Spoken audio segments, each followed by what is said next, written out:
అండి ఈరోజు మనం సేమియా కేసరి చేయబోతున్నాం.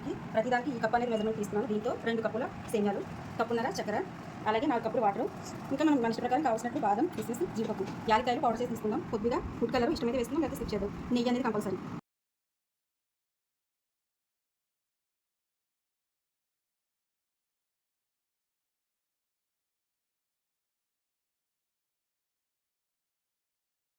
చక్కగా ఫ్రై అయిపోయింది బ్రౌన్ కలర్లో. అలాగే మనం పక్కన పెట్టుకున్న వాటర్ కూడా మరిపోయింది. ఈ వాటర్ని తీసుకుని ఇప్పుడు కొంచెంగా ఈ సేమియాలో యాడ్ చేసుకుందాం. ఇవి మెత్తగా ఉడికేంత వరకు బెల్లం కానీ పంచదార కానీ యాడ్ చేయకూడదు. ఇవి ఉడికిన తర్వాతే వేయాలి. ఇప్పుడు ఈ సేమియా అనేది ఇలా మెత్తగా ఉడికిన తర్వాత మనం చక్కెర వేసేసుకుందాం. ఈ చక్కెర వేసుకుని కొద్దిగా సేపు ఆపకుండా బాగా కలుపుకుందాం.